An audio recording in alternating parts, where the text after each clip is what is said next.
Hi, this is Linda Hitt. We're going to look at bank reconciliations, trying to determine the correct cash. When you do a bank reconciliation, you need to gather your data, the bank statement information, and a cash receipts register and a cash disbursements register.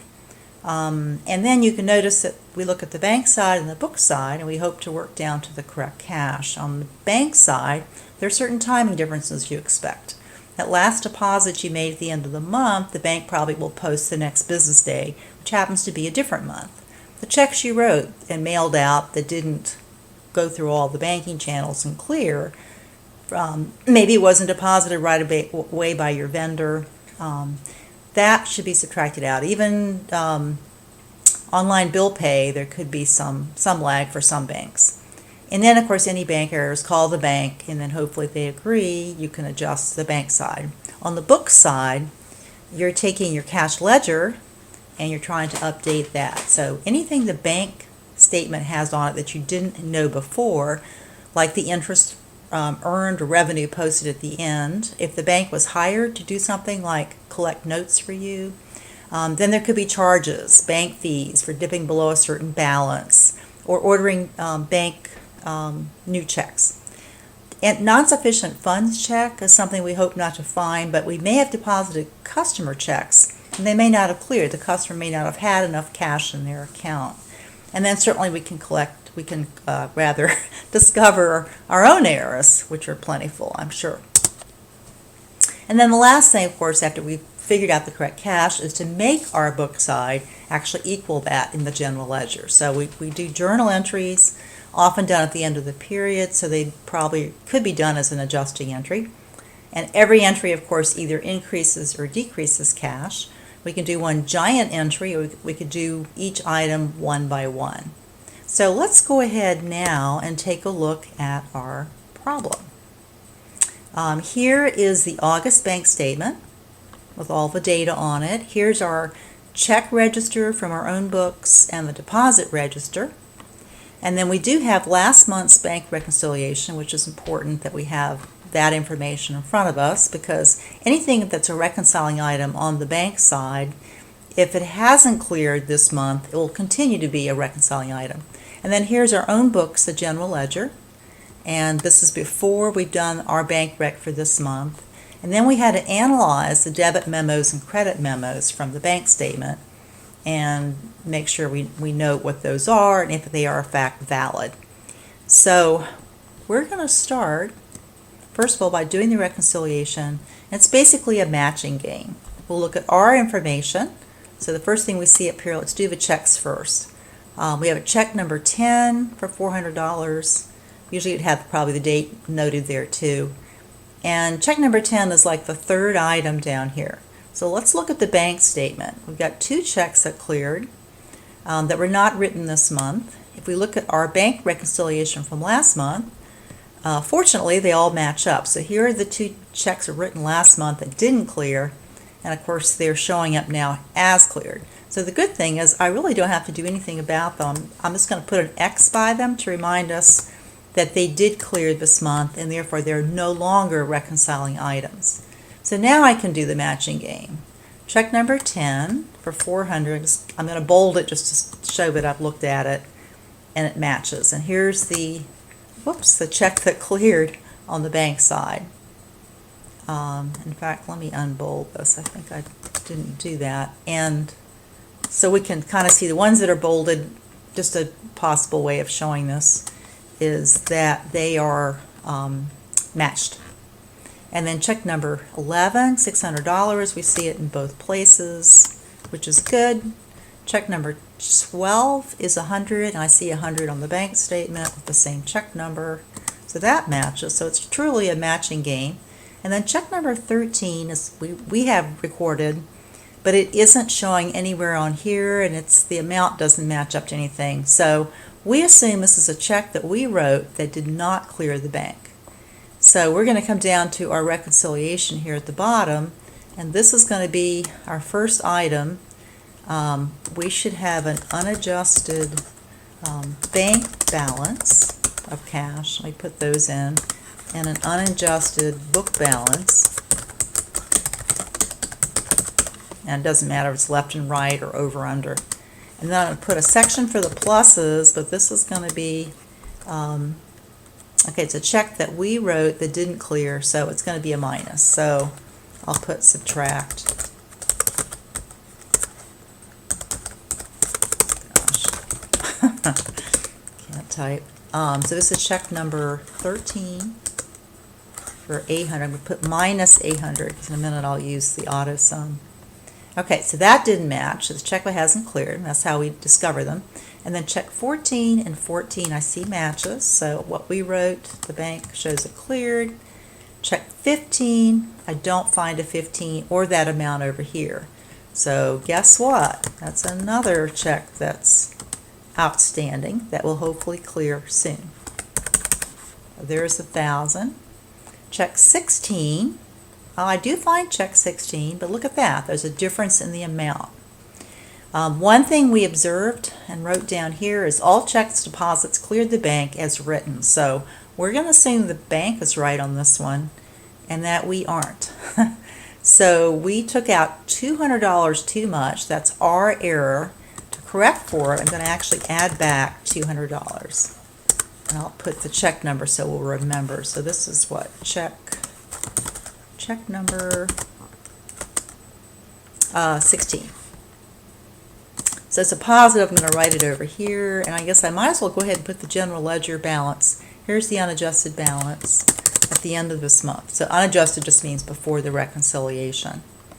Okay, so we took care of that. We have a $700 check written for check number 17. We do not see that over here, so we assume that's another check outstanding. So I'll fill that in here, minus $700. We have 3 checks that are written that didn't clear. So we're down to all of ours on the check register. But if we look over here, this is kind of curious. We've got another check, 108. It's not even close to our number. And we did some research on this one, and this one was an error by the bank. They just simply processed something against our account that they shouldn't have. So we're going to, we notified them and they said, yes, it's a mistake. We will correct it soon. So I'm going to put check 108, bank error, and we're going to add that back. That should never have come out of our account. So that's plus 900. See if I can get it in the right spot. Okay, so I think, keep your fingers crossed, we've identified all the differences between checks written, checks cleared, errors, etc., etc. So let's look at the deposits now. First deposit was August 4th that we have up here in our deposit register.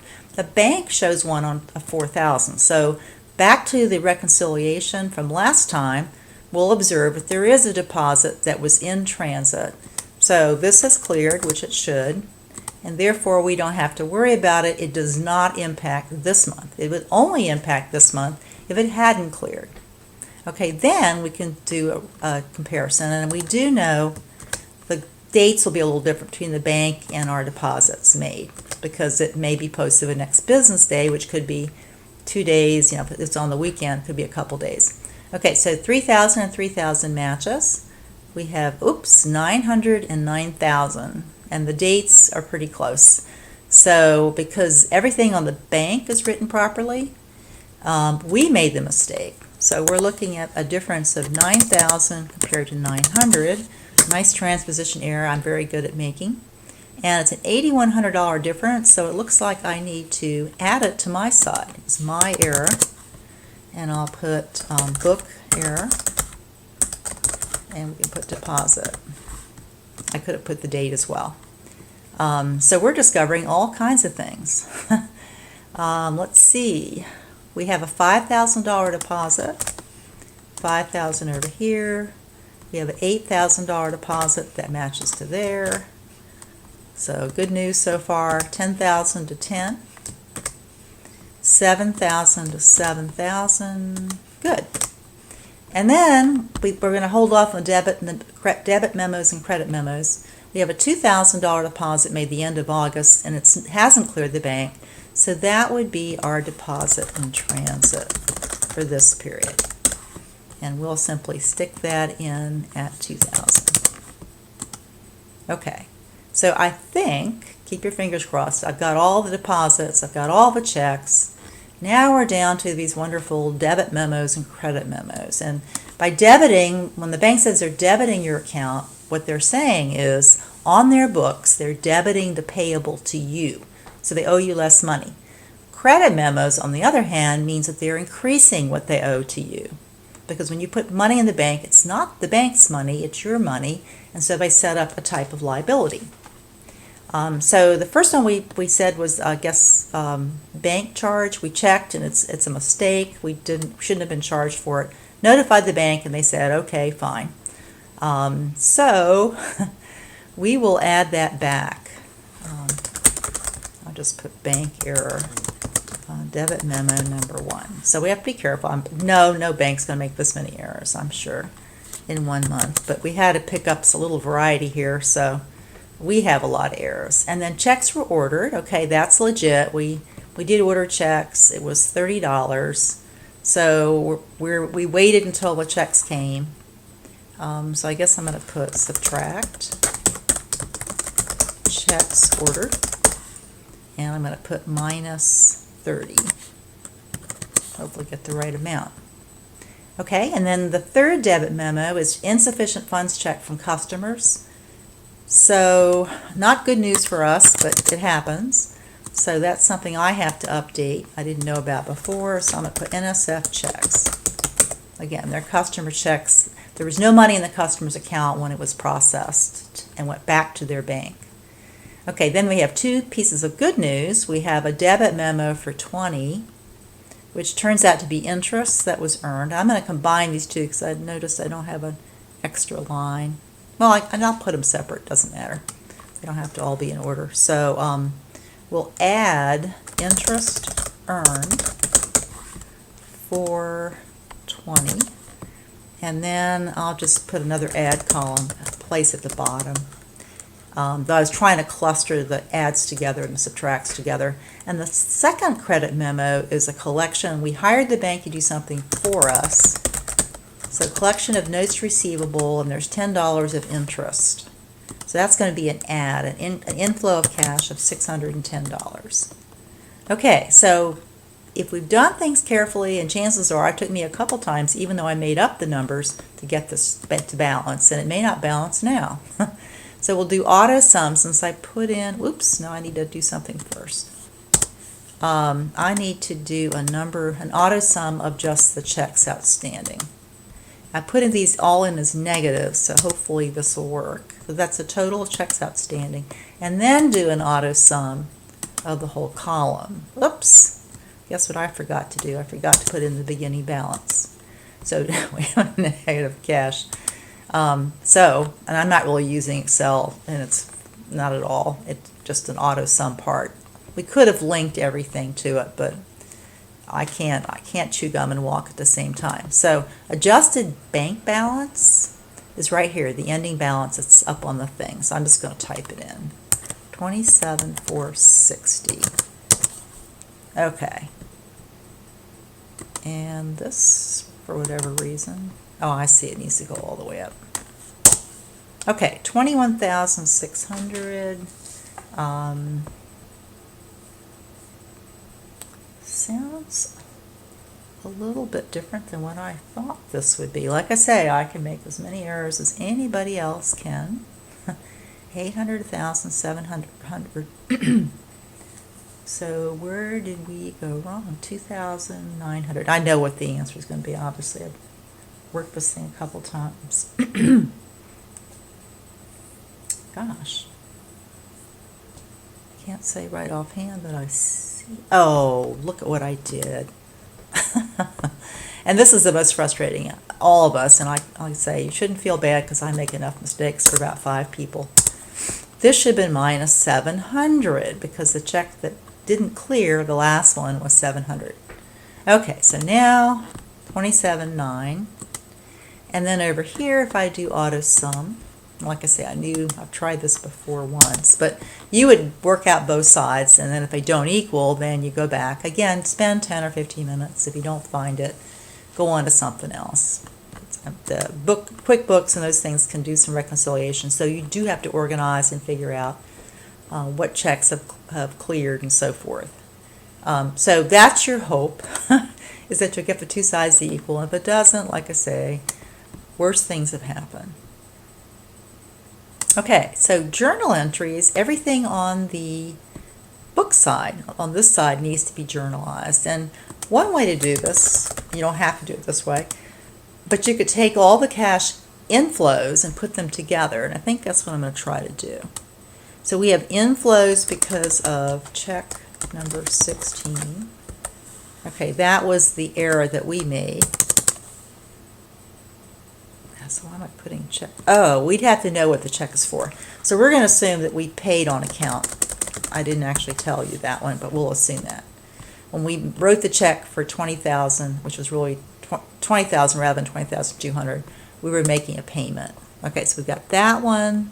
Then we have a bank error from our deposit. So the deposit, let's assume, was likely to have been a collection of accounts receivable.